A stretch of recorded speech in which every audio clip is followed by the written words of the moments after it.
Hey everyone, Jersey Streamer here. I wanted to do a real quick video on crafting. So I've already crafted a bunch of these makeshift hunting bows and researched the roughwood hunting bow. And I'm going to go ahead and craft a couple more of these just so you can see exactly when this unlocks and how much it progresses per craft. So I'm going to go ahead and craft one. You can see that the yellow outline filled up a little bit more. You need the entire box to be completed to unlock the next tier. So it looks to me like I'm going to need one more here, so let's go ahead and do that.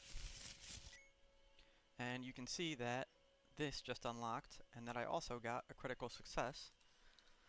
So let's go ahead and see what we got here. So you can see that, I crafted a bunch of the makeshift hunting bows to unlock the roughwood hunting bow.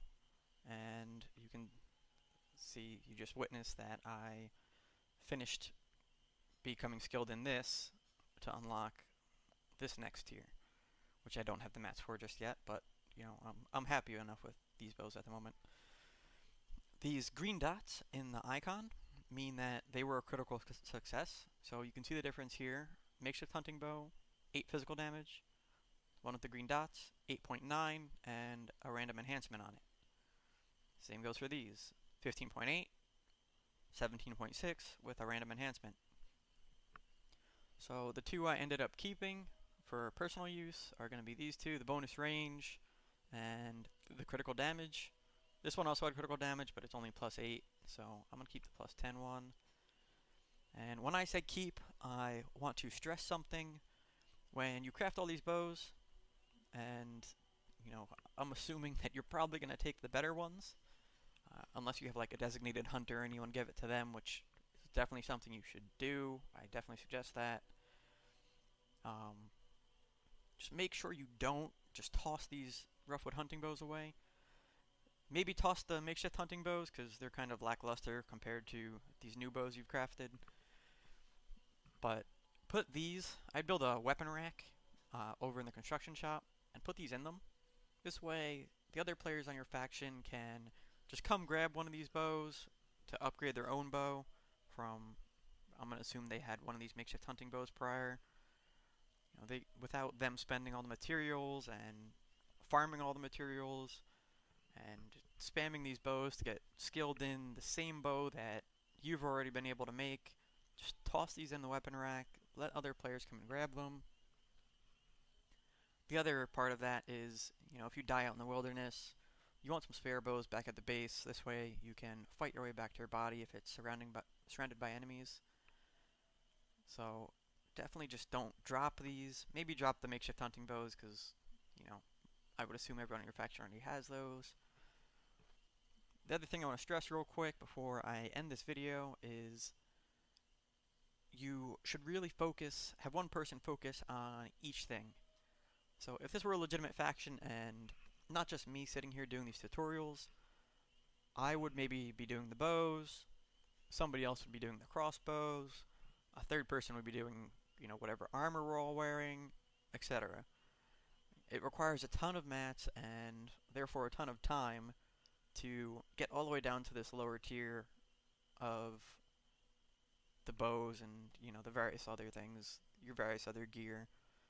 Don't make everyone go through the same hassle of, you know, building 20 bows at this level, then 30 bows at this level, and etc. to get all the way down to here and have the same bow you're already able to make.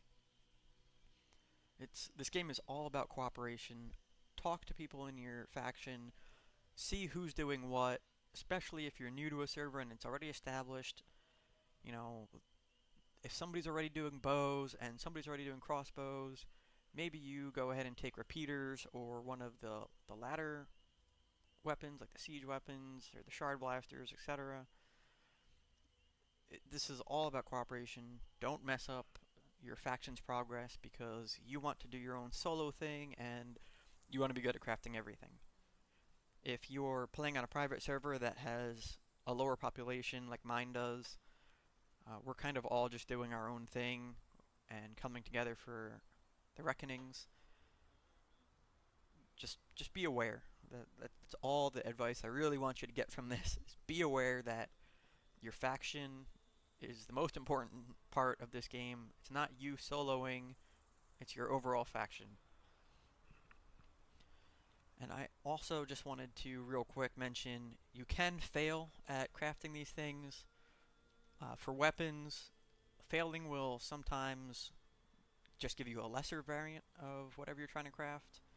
I think we saw that in the first video where I was trying to craft simple bows, which are like these bows right here, and I was getting flimsy bows. Those are critical failures, and they don't even do as much damage as the thing I was trying to build. You can also fail crafting other weapons and other items, like the structures and the boxes, and all this stuff can fail. Most of the time you get some kind of the resources you spent back, but I've found that the resources you get back are always the easiest to attain. So, for example, I crafted one of these and failed, and I got back the rough wood lumber, which is, you know, as simple as going out to a tree and then crafting rough wood lumber. And I didn't get back the nails, and there was something else. I think the rough rope, actually, which is really annoying to get as well. I didn't get back either of those, which means those materials just completely vanished and I got nothing for them. So I'm going to leave the video here. I wanted to keep this one really short. If you have any questions or comments about crafting, I really enjoy the system in this game. The whole critical success, chance of failure thing is really cool to have in a crafting system. But any questions or comments, just toss them down at the bottom and I will either respond to them in a later video or just comment back. And I think the next video is not going to be for a little while. I'm going to slap down some more of these refineries like I said I was going to last video. And I'll show you a little bit more of the progression, maybe focus on where to get some of the rare resources. So thanks for watching. Hope you enjoyed.